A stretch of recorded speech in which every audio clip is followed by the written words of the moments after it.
Ce programme est financé par les amis et partenaires du ministère de Joyce Meyer. Faisons un effort pour engendrer les choses que Dieu veut engendrer.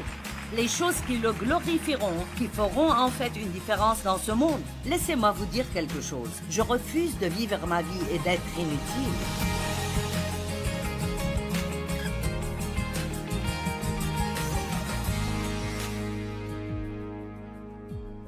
La foi fait le premier pas avant de savoir ce que le suivant sera.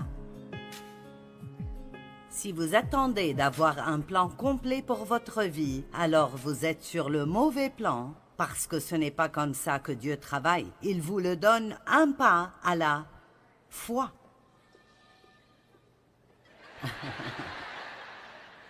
Peut-être que c'est juste comme un amen du ciel, je ne sais pas. Acceptez la possibilité d'avoir tort pour savoir si vous avez raison. Si vous n'êtes pas prêt à avoir tort, alors vous n'avancerez jamais avec Dieu. Parce que vous devez marcher dans cette foi aveugle en croyant ce que Dieu a mis sur votre cœur. Et il y a toujours cette peur, et si j'ai tort, et si j'ai tort. J'espère que nous avons établi que ce n'est pas la fin du monde.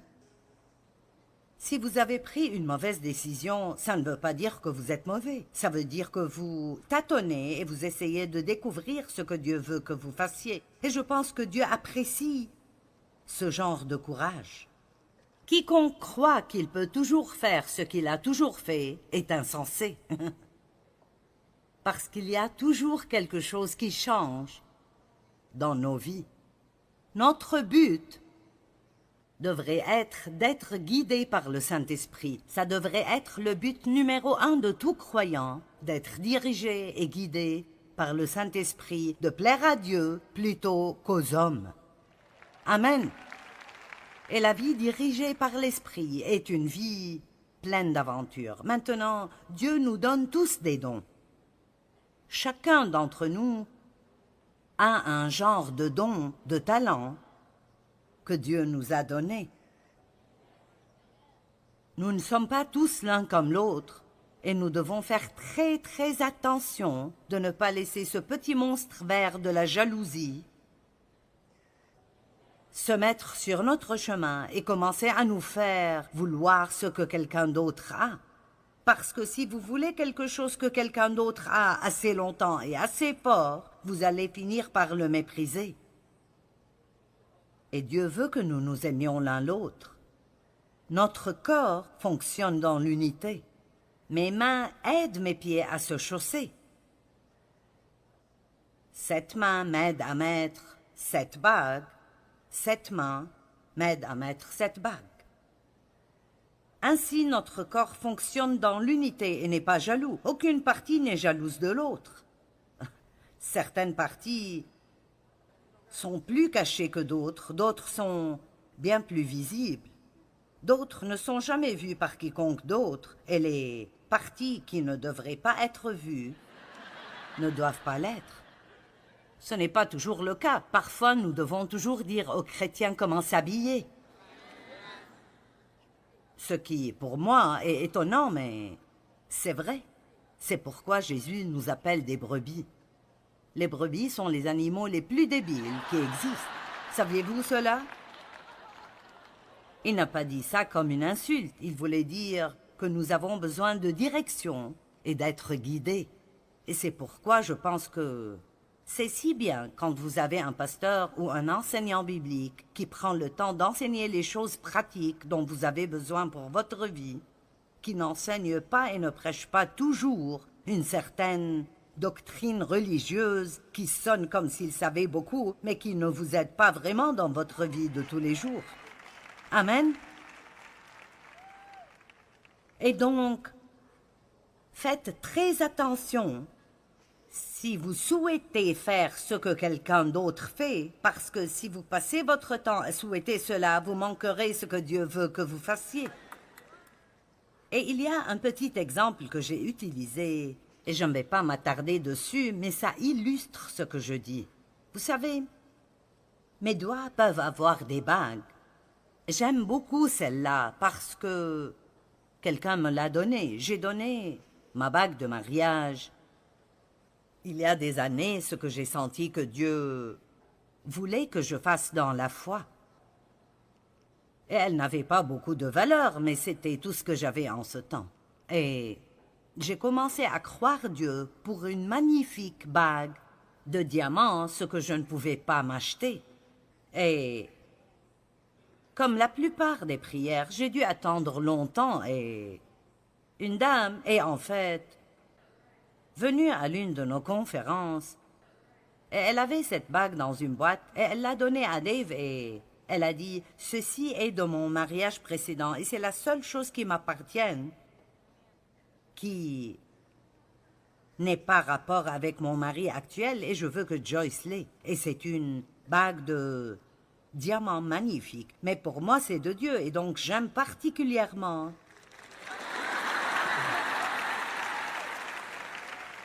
Maintenant, quand j'ai reçu cette bague, je ne voulais pas la porter parce que je voulais que personne ne me juge.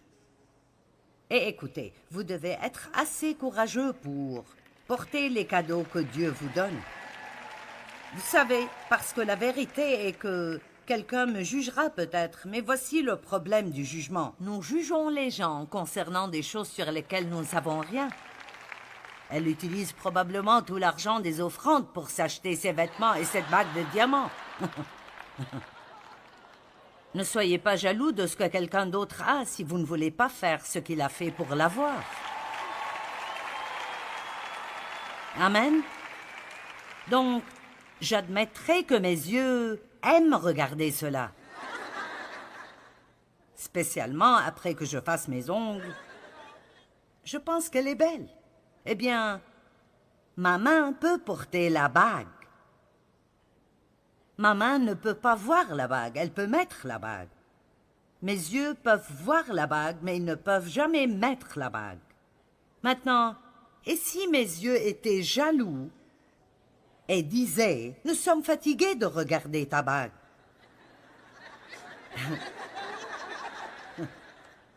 Et si Dieu ne me donne pas une bague, alors je ne pense pas que Dieu m'aime autant qu'il aime les doigts.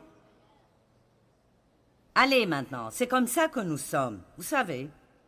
Et donc, parfois nous nous demandons pourquoi Dieu ne nous donne pas ce qu'on veut. Eh bien, parce que parfois nous prions pour des choses qui sont illogiques. Nous ne pourrions pas nous en occuper si Dieu nous les donnait. Vous devez vous rappeler que quand Dieu donne une capacité à quelqu'un, il lui donne aussi la grâce de l'utiliser. Et donc, si Dieu répondait à la prière des yeux et disait « Oh, je ne veux pas que tu te sentes mal, alors je vais te donner une bague aussi. » Donc, nous l'avons maintenant. D'accord, maintenant.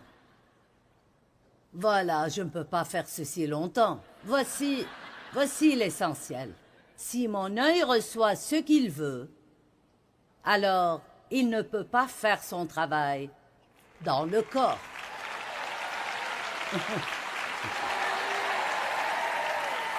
Allez.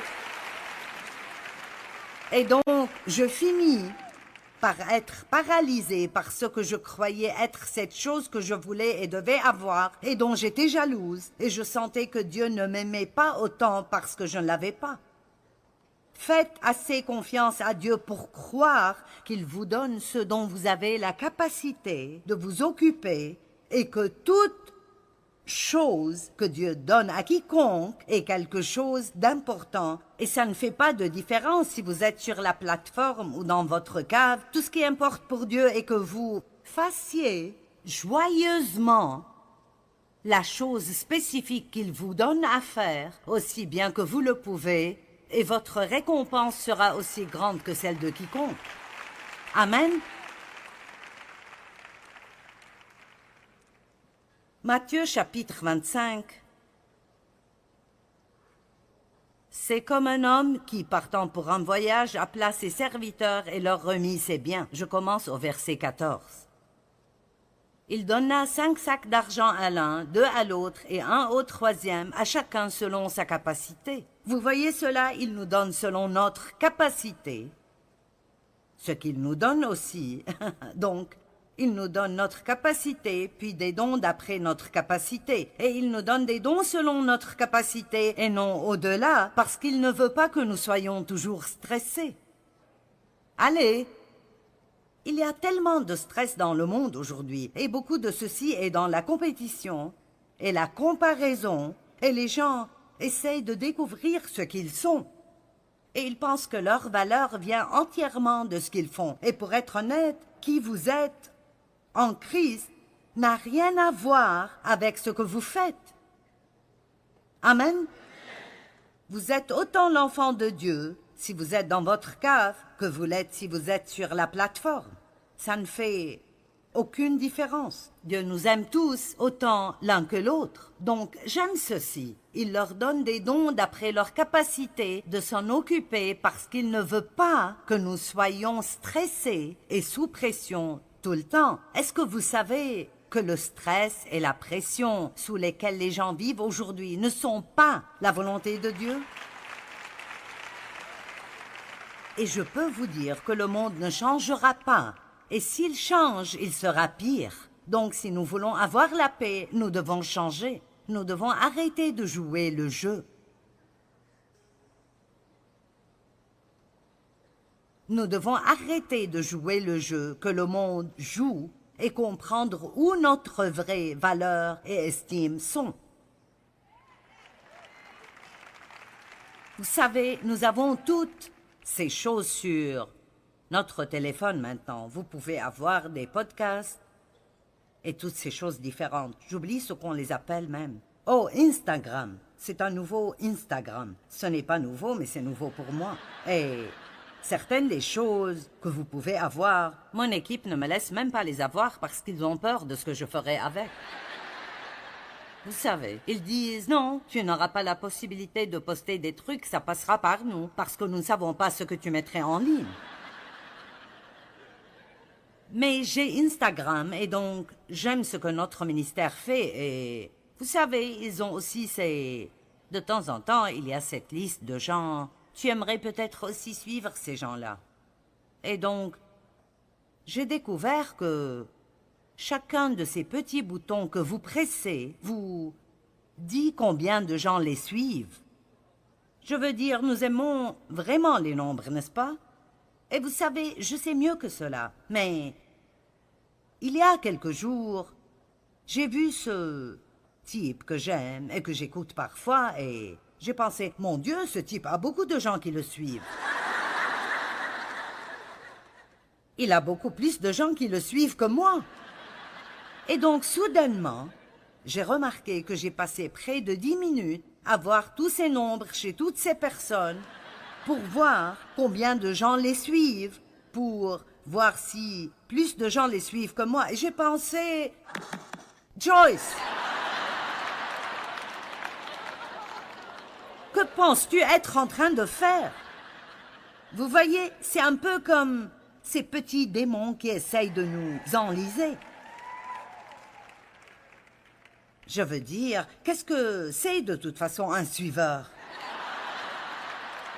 Je veux dire, est-ce que ça veut dire que il nous regarde? Ou bien juste, vous savez, et puis les likes. Ah, s'ils ne suivent pas simplement mes likes. Écoutez, il n'y a pas d'espoir pour nous si nous ne savons pas qui nous sommes en Christ. Amen. Veux-tu être mon ami sur Facebook? Qu'est donc un ami sur Facebook? Vous ne savez pas s'il est votre ami. Sera-t-il là pour vous quand vous avez besoin de lui? Nous ne savons même plus ce qu'est un véritable ami. Oh, il est mon ami sur Facebook. Vous devez aller étudier ce qu'un ami est. Un ami est quelqu'un qui sera là pour vous quand vous êtes malade, et sera là quand vous devez déménager, quand vous passez une mauvaise journée, et sera là pour vous quand votre cœur est brisé.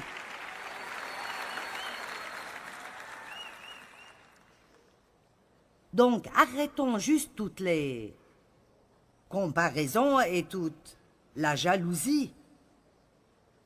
Je veux dire, si vous êtes pris par cela, et j'ai été si enlisée à un moment dans ma vie. Au lieu de toutes ces sottises, faisons un effort pour engendrer les choses que Dieu veut engendrer. Les choses qui le glorifieront, qui feront en fait une différence dans ce monde. Laissez-moi vous dire quelque chose. Je refuse de vivre ma vie et d'être inutile. Et je refuse de vivre ma vie sans rien faire d'autre que de prendre, d'être égoïste et égocentrique et de passer ma vie à essayer d'être béni. Et nous devrions nous oublier et être une bénédiction pour quelqu'un d'autre chaque jour. Amen. Donc, il donna 5 talents à l'un, 2 à l'autre et 1 au troisième, à chacun selon sa capacité, puis il partit. Celui qui avait reçu les 5 s'en alla immédiatement. J'aime ceci. Arrêtons de perdre du temps. Vous n'avez pas besoin de prier encore pour voir si vous devez faire ce qui est sur votre cœur depuis 5 ans. Allez immédiatement et occupez-vous avec quelque chose qui en vaut la peine. Il travailla avec et gagna 5 autres. De même, celui qui avait reçu 2 en gagna 2 autres. Celui qui n'en avait reçu qu'un alla creuser un trou dans la terre et cacha l'argent de son maître.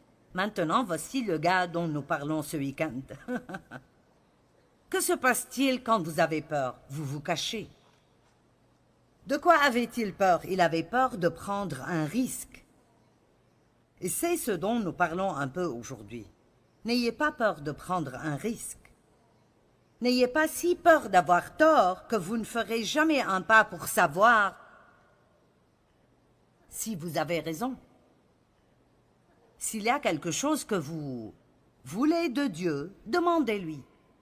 C'est merveilleux ce qui arrive si vous priez simplement des prières si grandes que vous ne pouvez pas croire que vous avez l'audace de les prier.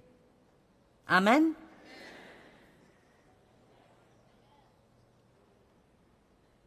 Il cacha l'argent de son maître. Longtemps après, le maître de ses serviteurs revint et leur fit rendre des comptes. Vous voyez cela, ils ont dû rendre des comptes. Maintenant, quand Jésus reviendra, nous rendrons tous des comptes, la Bible dit. Maintenant, si vous êtes un vrai croyant en Jésus-Christ et vous l'avez reçu comme votre sauveur, vous ne serez pas jugé concernant le salut. Il y a des écritures, je n'ai pas le temps d'y aller, dans 1 Corinthiens, mais elle dit simplement que nous passerons tous par le feu. Quand je pense à ce jour, ça m'enthousiasme. Et j'ai une peur révérentielle. Et il dit que ce que nous aurons fait avec de bonnes motivations, qui sont de l'or pur, nous serons récompensés pour cela. Mais les choses qui sont faites de bois, de paille, ou en d'autres termes, les choses que nous avons faites avec de mauvaises motivations, ou pour être vues, ou pour la popularité, ou quoi que ce soit, la Bible dit que ces choses seront toutes brûlées par le feu. Et nous perdrons notre récompense, bien que la personne elle-même sera sauvée comme par le feu. Donc le salut n'est pas basé sur nos bonnes actions, il est basé sur notre foi en Jésus-Christ. Mais ne vous y trompez pas, la Bible dit très clairement qu'il y aura des récompenses ou une perte de récompense pour les œuvres que nous faisons alors que nous sommes ici sur terre. Vous me suivez? Mais est-ce que vous me comprenez? Jésus va revenir.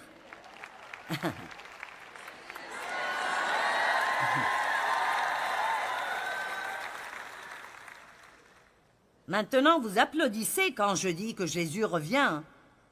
Mais vous devriez vous assurer que vous vivez d'une façon maintenant qui vous fera applaudir quand le jour viendra.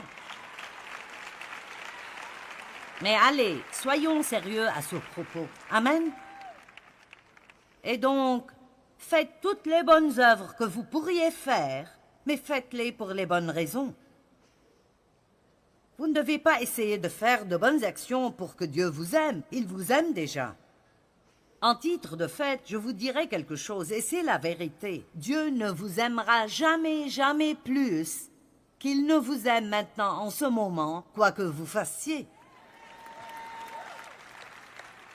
Pour certains, ceci est déprimant. Eh bien, s'il ne m'aime pas plus quoi que je fasse, alors pourquoi me fatiguer à essayer de faire ce qui est juste? Parce que nous faisons ce qui est juste, parce que nous l'aimons, pas pour qu'il nous aime plus. Allez, avez-vous entendu cela? Je veux bien traiter les gens parce que je crois que ça bénit Dieu quand nous traitons bien les gens. Je veux faire tout ce que je peux faire pour lui à cause de tout ce qu'il a fait pour moi.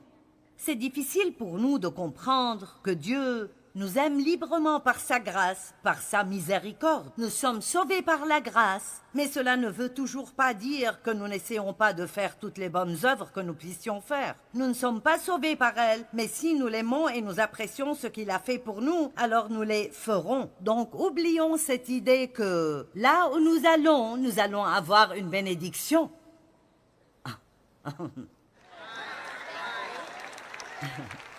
Nous avons besoin d'un changement complet dans notre façon de penser et où que nous allions, nous devons aller pour être une bénédiction. Vous m'entendez? Nous devons aller pour être une bénédiction et non pour recevoir notre bénédiction. Et si vous fixez votre pensée sur le fait d'être une bénédiction, alors Dieu vous bénira aussi. Allez!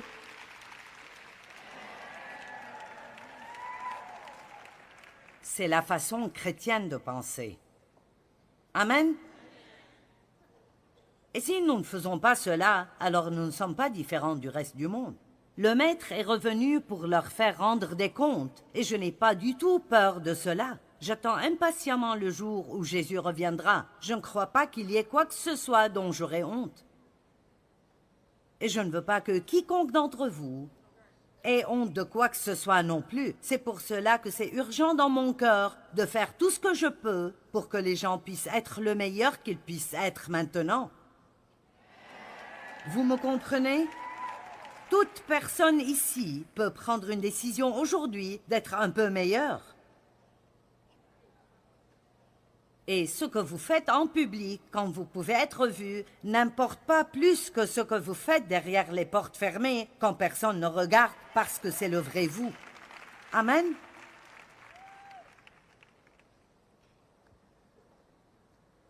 Celui qui avait reçu les 5 talents en apporta 5 autres et dit, « Seigneur, tu m'as remis 5 talents, en voici 5 autres. Regardez cela. » Son maître lui dit, « C'est bien. » Nous voulons tous entendre cela, c'est bien. Nous venons de découvrir comment entendre cela. Nous prenons la capacité que Dieu nous a donnée et nous l'utilisons, nous l'investissons pour que quelqu'un d'autre puisse être béni. Et puis, quand il reviendra, nous entendrons, c'est bien. Son maître lui dit, « C'est bien, bon et fidèle serviteur. Tu as été fidèle en peu, je te confierai beaucoup. » J'aime beaucoup, pas vous? Je ne suis pas fan de peu, mais je suis vraiment fan de beaucoup. Et donc, j'aime quand il dit, « C'est bien. » J'aime la partie du bon et fidèle serviteur. J'aime la partie de beaucoup. Mais je vous dirai quelque chose que j'aime plus que tout cela. Et c'est une chose à laquelle nous ne faisons pas assez attention. Il dit, « Tu as été fidèle en peu, je te confierai beaucoup. Viens partager la joie de ton maître. » C'est ce que nous voulons. Juste là, laissez-moi vous demander, qu'est-ce que quiconque d'entre nous veut vraiment d'autre que d'être heureux? N'est-ce pas vraiment ce que vous voulez? Juste être heureux? Peu importe ce que vous avez, si vous n'êtes pas heureux, rien n'a de la valeur. Allez, nous voulons juste être heureux. Et il nous dit ici comment être heureux. Prenez ce que vous avez et investissez-le pour pouvoir entendre « C'est bien, bon et fidèle serviteur, viens partager la joie de ton maître. »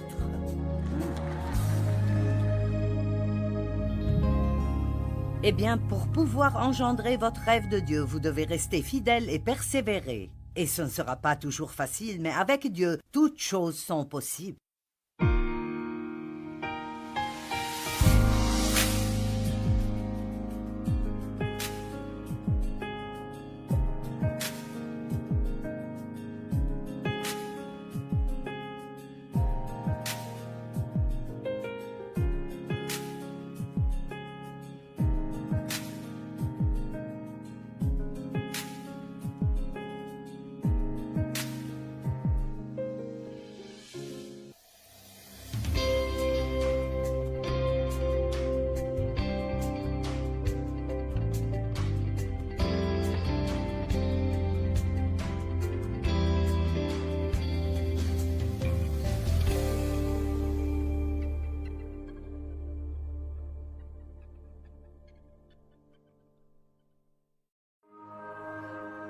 Ce programme est financé par les amis et partenaires du ministère de Joyce Meyer. Ne vous plaignez pas d'être endetté si vous dépensez trop. À quoi ça sert de se plaindre de quelque chose si nous ne voulons rien faire pour le changer? Savez-vous combien de nos problèmes nous pourrions résoudre si nous le voulions?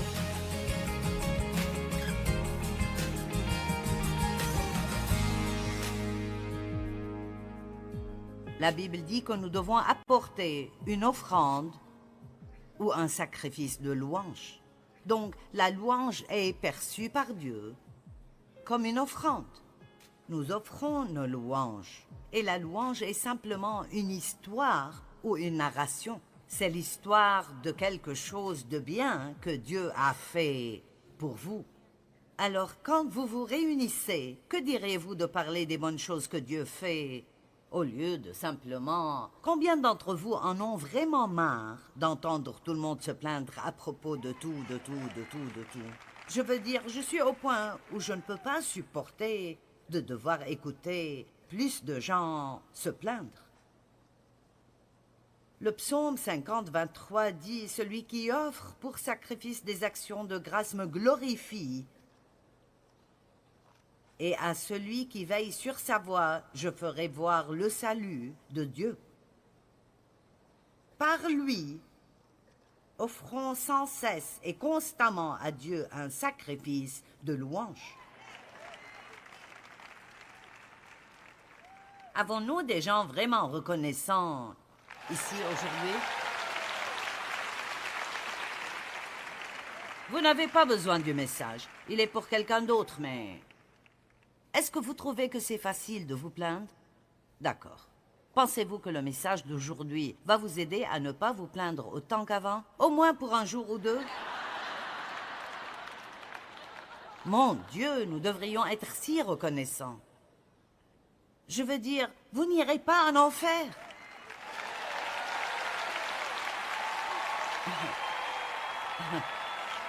Pensez-y. Vous vivrez pour l'éternité. Waouh! Et dans la présence de Dieu. N'est-ce pas merveilleux? D'accord. Se plaindre est un péché. Nombre 21, 4 à 7. Les Israélites. Il leur a fallu 40 ans pour faire un voyage de 11 jours, n'est-ce pas? Et combien d'entre nous errent autour des mêmes montagnes pendant des années et des années, au lieu de simplement aller de l'avant, régler leurs problèmes et en finir? Amen. Je suis fatiguée de prendre du poids facilement. Mon métabolisme est si lent. Je souhaiterais être l'une de ces personnes qui pourraient manger tout ce qu'elles veulent. Eh bien, vous ne l'êtes pas.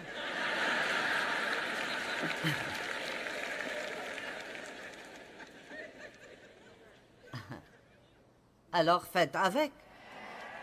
Amen. Vous savez, nous devons juste... Vous savez, je veux dire, il n'y a aucun intérêt à se plaindre. Je dois voyager tout le temps dans le ministère et je suis fatiguée de faire mes bagages et d'être dans des hôtels et nanana, si je veux faire cela. Allez, arrêtons de nous plaindre concernant ce que nous choisissons de faire.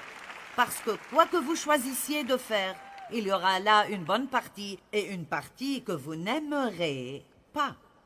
Tout comprend des privilèges et des avantages, mais il y a aussi des épreuves et des tribulations. Amen. Si vous pensez que c'est difficile d'être célibataire, attendez de vous marier.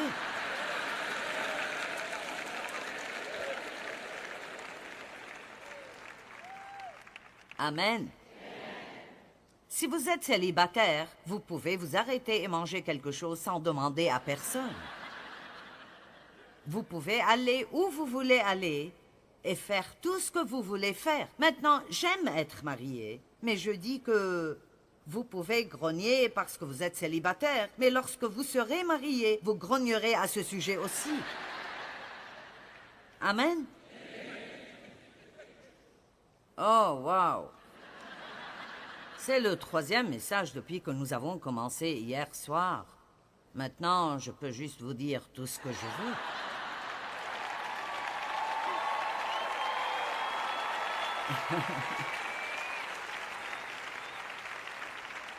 Il me reste 13 minutes pour dire ce que je veux, et je ne serai pas de retour avant 6 mois, et vous m'aurez pardonné d'ici là, et tout ira bien. Mon Dieu, priez pour moi pour que je puisse arrêter de me plaindre. Priez juste pour moi, et je prierai pour vous, pour que nous puissions cesser de nous plaindre et de grogner. Vous savez, c'est ça, se plaindre.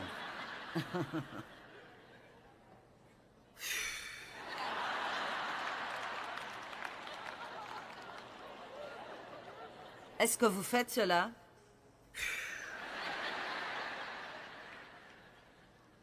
La vie est tellement dure.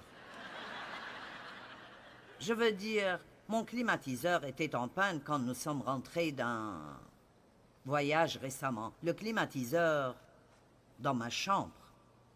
C'est vrai que j'ai 2 autres chambres que personne n'utilise et dans lesquelles je peux dormir. Mais le lit était dans ma chambre et ça me dérangerait de déménager. Je n'aimais pas ça. Et puis Dave et moi avons parlé du temps où nous grandissions et nous n'avions même pas de ventilateur. Allez, vous pouvez vous mettre dans une mauvaise humeur, mais vous pouvez aussi vous en sortir. Nombre 21.4. Ils partirent de la montagne dehors par le chemin de la mer Rouge pour contourner le pays d'Édom. Le peuple s'impatienta en route et parla contre Dieu et contre Moïse. Pourquoi nous avez-vous fait monter hors d'Égypte? Car il n'y a point de pain et il n'y a point d'eau. Et notre âme est dégoûtée de cette misérable nourriture, cette manne légère sans valeur. Alors l'Éternel envoya contre le peuple des serpents brûlants. Ils mordirent le peuple, et il mourut beaucoup de gens en Israël, 23 000. Et ils ont eu une révélation. Imaginez cela. Le peuple vint à Moïse et dit « Nous avons péché. »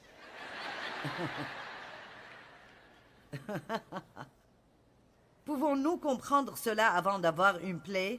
Et vous savez,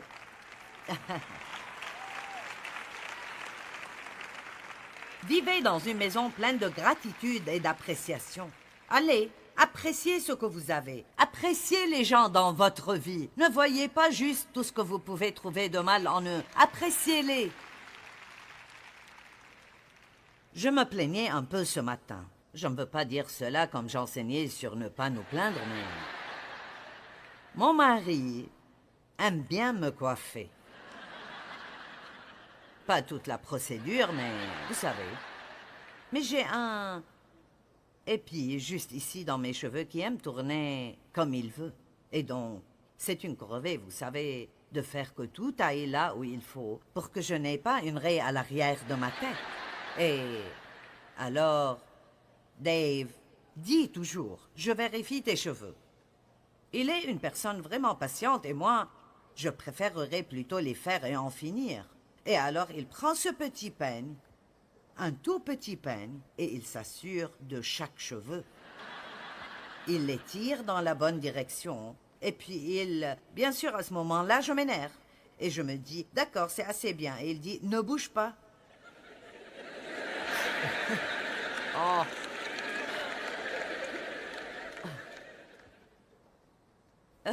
Et je dis, tu as des épis à l'arrière de ta tête aussi.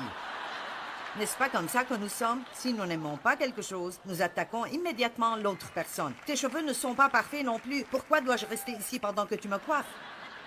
Vous voyez maintenant, je vous parle de nos problèmes de ménage. L'Éternel envoya contre le peuple des serpents brûlants. Ils mordirent le peuple et ils ont dit, « Nous avons péché. » Imaginez cela. Prie l'Éternel afin qu'il éloigne de nous ces serpents, et Moïse pria pour le peuple. Maintenant, ces paroles dans Nombre 21 est répétées dans 1 Corinthiens. Et il est écrit dans 1 Corinthiens que ces choses sont enregistrées. Paul a dit, ces choses ont été écrites pour notre instruction afin que nous ne fassions pas ce qu'ils ont fait. Allez.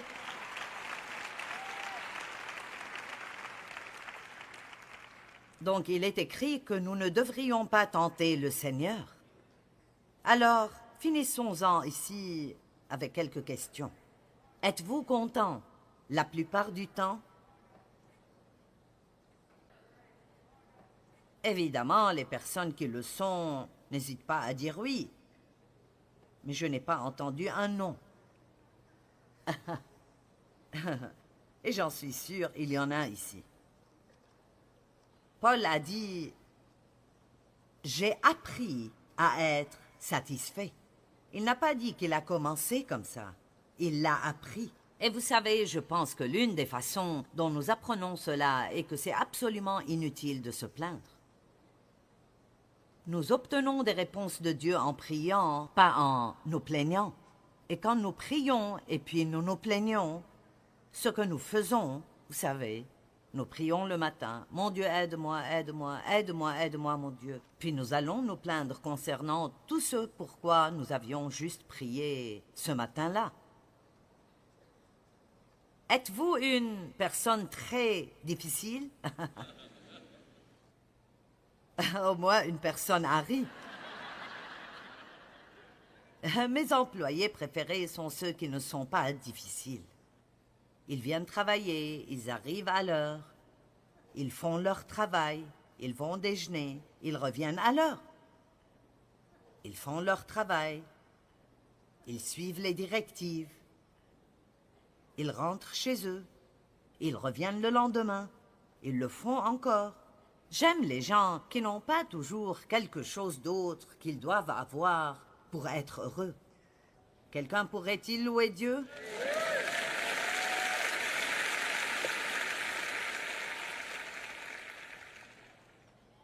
Vous n'aimerez pas cela, mais je le lirai. Luc 3, 14. Des soldats lui demandèrent à Jésus, « Et nous, que devons-nous faire ?» Il leur répondit, « Ne commettez ni extorsion, ni fraude envers personne, et contentez-vous de votre solde. » Je pense que c'était le même gars qui avait ri avant. Il y a une personne entre ces milliers qui pense que je suis drôle. Maintenant, Jacques 5, 9 dit « Ne vous plaignez pas les uns des autres. » Est-ce que ça vous a fait mal? Ne vous plaignez pas les uns des autres, afin que vous ne soyez pas jugés. Ne vous plaignez pas, c'est juste un cadeau que je vous donne. Ne vous plaignez pas de quelque chose si vous ne voulez rien faire pour le changer. Comme votre emploi du temps. Dieu m'a dit une fois, tu as fait ton horaire, si tu ne l'aimes pas, change-le. Si vous pensez que vous êtes trop occupé, dites non à certaines choses. Ne vous plaignez pas d'être fatigué si vous ne réajustez pas votre vie pour pouvoir vous reposer.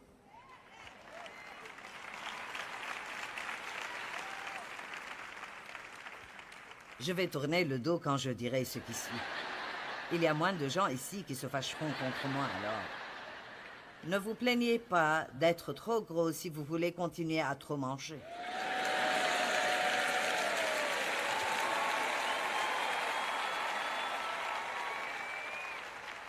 Encore 4 minutes et je m'en vais.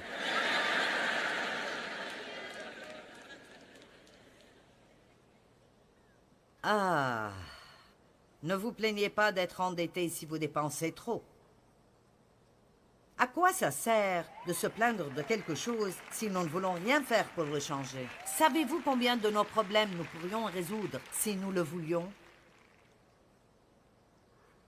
D'accord. Encore une écriture et je vous laisse. Ne vous plaignez pas sans chercher un remède. Habacuc est allé à Dieu avec une plainte. Et Dieu a dit, écris la prophétie. grave-la sur des tables afin qu'on la lise couramment. J'aime cela, je vais le lire. Habacuc 2, 1 et 2. J'étais debout à mon poste et je me tenais sur la tour.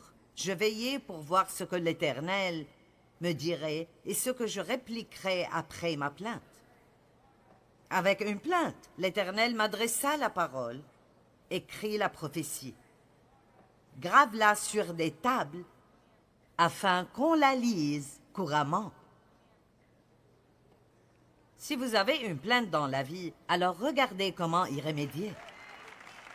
Si vous n'avez pas le temps de faire quoi que ce soit et vous êtes toujours frustré, alors ayez une vision. Arrêtez-vous et regardez ce que vous faites de votre temps. Et voyez toutes les choses que vous faites qui ne portent pas du fruit et dans lesquelles vous êtes impliqué et que vous faites pour des raisons totalement erronées simplement parce que vous ne voulez pas que quelqu'un d'autre se fâche.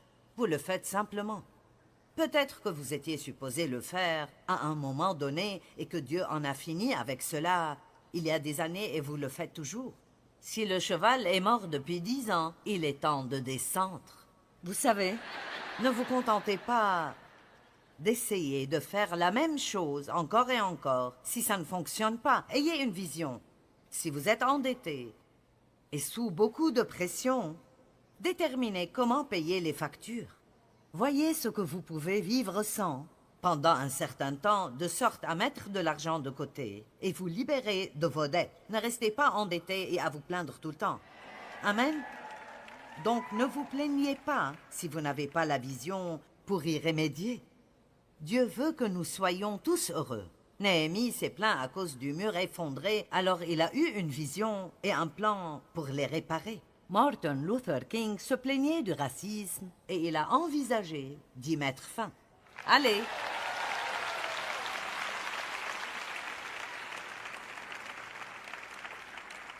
Et je répète que si vous voulez vous plaindre de quelque chose, ne prenez pas la peine de prier à ce sujet. Je vais vous raconter une histoire. Un groupe de pasteurs que je connais est allé pêcher au large de la côte. Une pêche de nuit dans l'océan au large de la Californie. Et ils ont heurté un récif et ont eu un très grave accident de bateau. Et tous, vraiment, ont été blessés. Certains d'entre eux étaient vraiment amochés. Et ils ont contacté la garde côtière. Et quand les gardes-côtes sont arrivés là-bas, et c'est une règle de la mer, ils ont dit « permission de monter à bord ». Et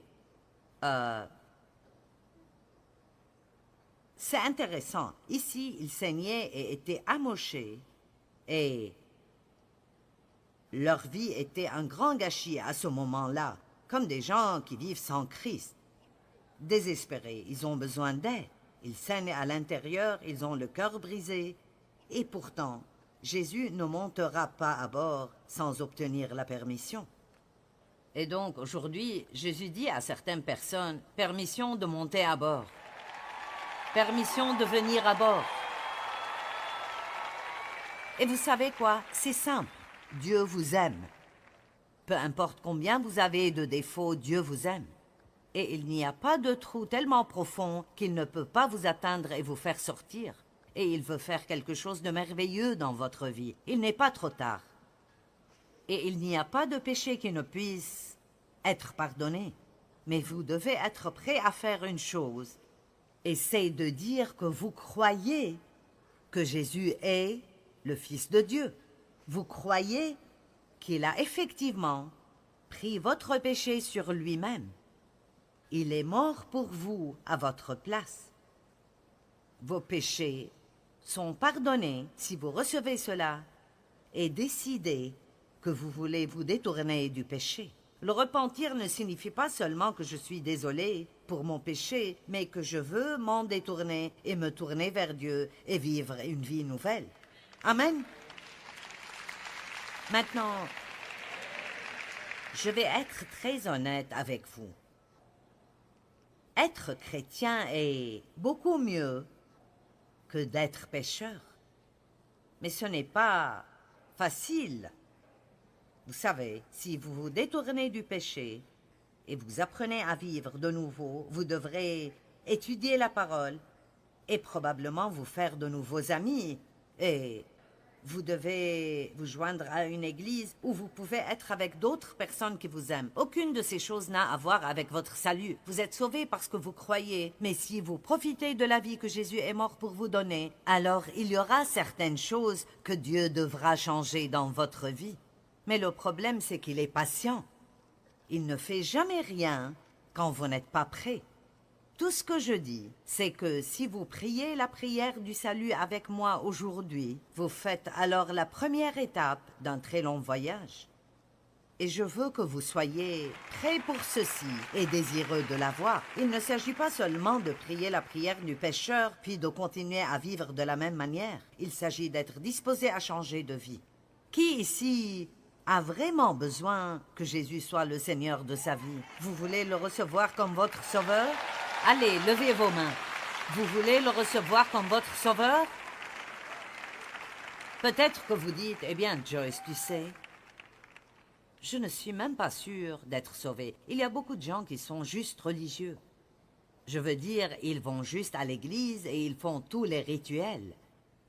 Et vous savez, ils dépendent de ces choses. Eh bien, je vais à l'église. Eh bien, rester dans le garage toute la journée ne fait pas de vous une voiture. Ce n'est pas parce que vous êtes allé à l'église que vous êtes chrétien. Amen? Je veux dire, la chrétienté est d'ouvrir votre vie et de dire « Je suis un pécheur, j'ai besoin de toi, viens vivre en moi et fais de moi ce que tu veux que je sois. » Si vous voulez que je prie avec vous, je vais vous demander de vous lever là où vous êtes. Nous n'allons pas vous faire venir devant, juste levez-vous. Allez, si vous êtes sérieux, alors levez-vous. Amen, amen. D'accord. Allez, partout. Sur ces balcons, c'est bien. Partout. Partout où vous êtes. Ayons un renouveau ici aujourd'hui et rendons le diable vraiment fou. Amen. Allez, maintenant, écoutez. Nous allons tous prier cette prière avec vous. Et je vous ai demandé de vous lever parce que si vous ne prenez pas position ici, vous ne le ferez pas dans le monde. Donc, j'aime demander aux gens de le faire parce que c'est comme si vous disiez que vous êtes sérieux à ce sujet. Alors, prions. Père Dieu, je t'aime. Jésus, je crois en toi. Je crois que tu es mort pour moi. Je suis désolé pour mes péchés. Je me repens. Je me détourne du péché. Et je me tourne vers toi. Je crois. Je te reçois maintenant, Jésus. Comme mon Sauveur. Comme mon Seigneur. Comme mon ami. Je me donne à toi. Prends-moi tel que je suis. Et maintenant, fais de moi ce que tu veux que je sois. Je te remercie. Je crois maintenant que je suis sauvé. Mes péchés sont pardonnés. Je suis en route vers le paradis. Et je vais profiter du voyage. Allez, louons Dieu pour toutes ces nouvelles âmes aujourd'hui. Amen. Se plaindre peut certainement rendre nos prières inefficaces. Au lieu de cela, nous devons être reconnaissants pour les bonnes choses que Dieu a apportées dans nos vies.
Bye.